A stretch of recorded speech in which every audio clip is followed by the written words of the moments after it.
এখন বলবো আমি কেন বিএনপি ছাড়লাম। বিএনপি দুজন প্রতিষ্ঠাতার মধ্যে আমি একজন। শহীদ রাষ্ট্রপতি জিয়াউর রহমান প্রথম নাম দিয়েছিল জাগো দল। আমি ওনাকে বললাম জাগো দল মানুষ খাবে না, এটার নাম দেন বাংলাদেশ জাতীয়তাবাদী দল, বিএনপি। এটা ডকুমেন্ট আমার কাছে আছে। আগে যে দুইটা কথা বললাম সেটারও ডকুমেন্ট আছে। এই অশিক্ষিত লোকদের যদি কোনো সন্দেহ থাকে আমার কাছে আসলে বিনা পয়সায় তাদেরকে ডকুমেন্টগুলি দেখায় দেব। কিন্তু শফিকুর রহমান সাহেবকে নিয়ে কটূক্তি করাটা ঠিক হবে না, এটা বেয়াদবির পর্যায়ে পড়ে। কয়েকদিন আগে জামায়াতের আমির ডক্টর শফিকুর রহমান সাহেব লোহাগাড়াতে একটা বক্তব্য রেখেছেন। সেখানে উনি বলেছিলেন যে ডক্টর কর্নেল অলি আহমদ ক্যাপ্টেন অলি আহমদ হিসাবে সর্বপ্রথম বিদ্রোহ করেন। জিয়াউর রহমান তাকে আমি স্বাধীনতা ঘোষণার জন্য রেডিও স্টেশনে নিয়ে যাই। কিছু অশিক্ষিত লোক বিএনপি করে, কিছু অর্ধশিক্ষিত লোক বিএনপি করে। ইংরেজি বুঝে না, বাংলাও বুঝে না। রিভোল্টের অর্থ হলো বিদ্রোহ, স্বাধীনতা ঘোষণা নয়। এটা রেকর্ডে আছে, আপনারা ফেসবুকে গেলে এটা পাবেন।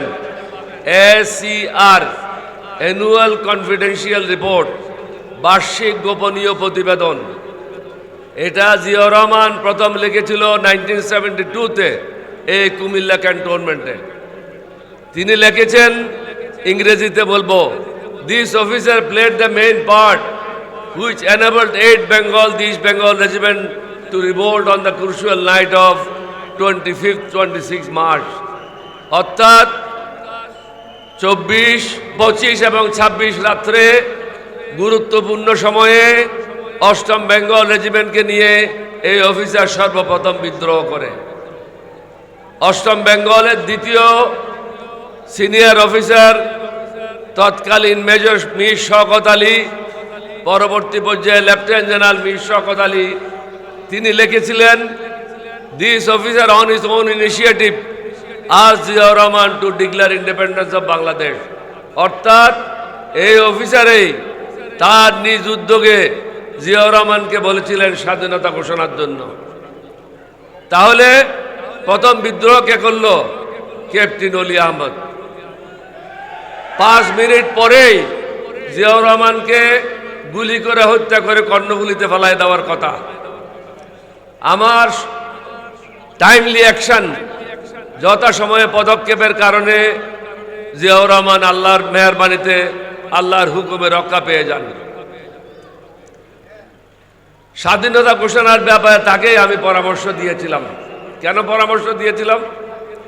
ওনাকে বললাম যে আমরা বিদ্রোহ করেছি চট্টগ্রাম থেকে, বাংলাদেশের মানুষ তো জানবে না কিভাবে বিদ্রোহ করলাম, তাহলে বাকিরা কি করবে? এখানে তো অনেক বেঙ্গল রেজিমেন্ট আছে। 4th বেঙ্গল রেজিমেন্ট ছিল কুমিল্লাতে, তারা ডিপ্লয়েড ছিল ব্রাহ্মণবাড়িয়াতে। 2nd বেঙ্গল ছিল জয়দেবপুরে, 1st বেঙ্গল ছিল যশোরে, 3rd বেঙ্গল রেজিমেন্ট ছিল সাইদপুর ক্যান্টনমেন্টে, রংপুর ক্যান্টনমেন্টে।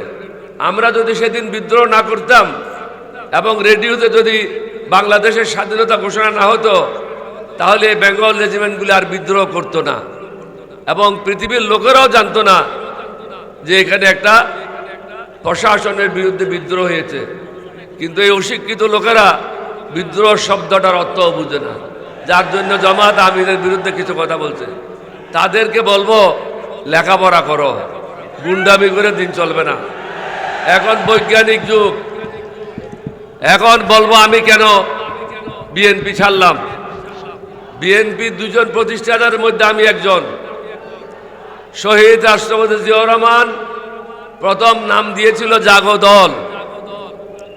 আমি ওনাকে বললাম জাগো দল মানুষ খাবে না, এটার নাম দেন বাংলাদেশ জাতীয়তাবাদী দল, বিএনপি। এটা ডকুমেন্ট আমার কাছে আছে। আগে যে দুইটা কথা বললাম সেটারও ডকুমেন্ট আছে। এই অশিক্ষিত লোকদের যদি কোনো সন্দেহ থাকে আমার কাছে আসলে বিনা পয়সায় তাদেরকে ডকুমেন্টগুলি দেখায় দেব। কিন্তু শফিকুর রহমান সাহেবকে নিয়ে কটূক্তি করাটা ঠিক হবে না, এটা বেয়াদবির পর্যায়ে পড়ে। আমি কেন চলে আসলাম নিজের হাতে গড়া পার্টিকে ছেড়ে? দেখলাম জিয়াউর রহমানের বিএনপি নাই। জিয়াউর রহমানের বিএনপির সময় বাংলাদেশের সেরা লোকগুলি আমরা দলে নিয়েছিলাম।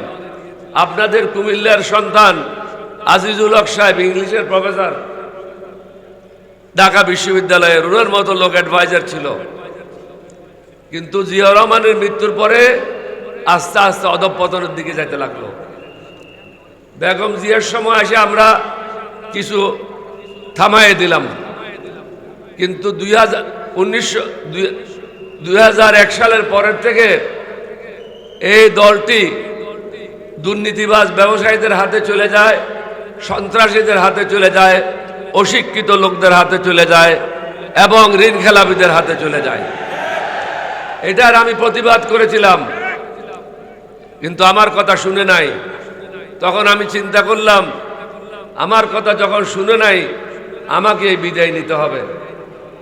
আমি তখন পৃথিবীর ইতিহাসে হয় নাই, সাবেক রাষ্ট্রপতি, সাবেক স্পিকার, 6 জন মন্ত্রী, প্রায় 24 জন এমপি, পৃথিবীতে কোনোখানে হয় না এরকম ঘটনা। তাদেরকে নিয়ে বিএনপির বিরুদ্ধে আমরা বিদ্রোহ করে নতুন দল গঠন করেছিলাম। আমাকে মারার জন্য আমার ঘরে 6 জন অস্ত্রধারী লোক আসছিল।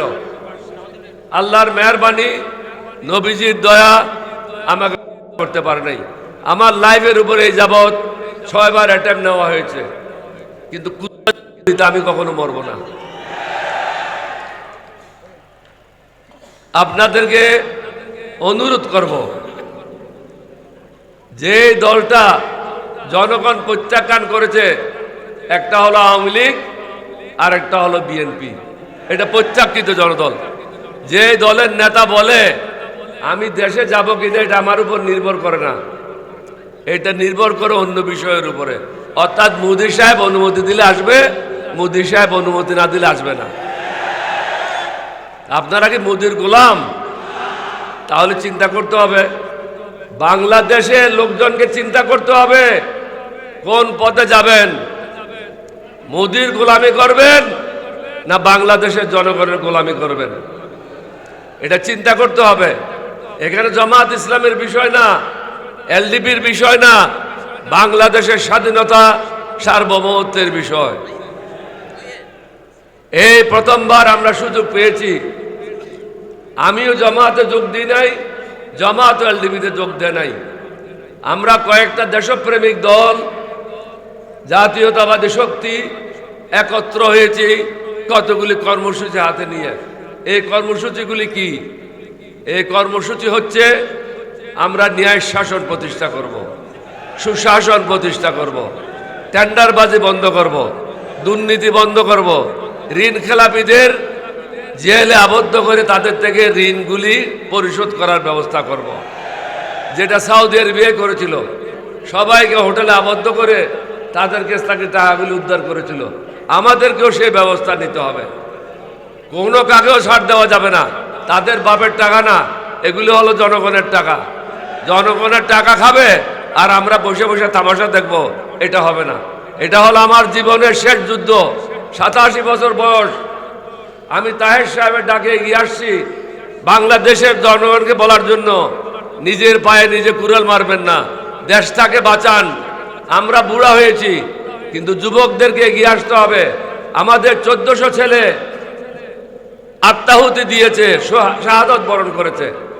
আপনাদের এলাকার 17 জন ছেলেকে হয়েছে, তাদের তো কি এমনি বৃতে যাবে?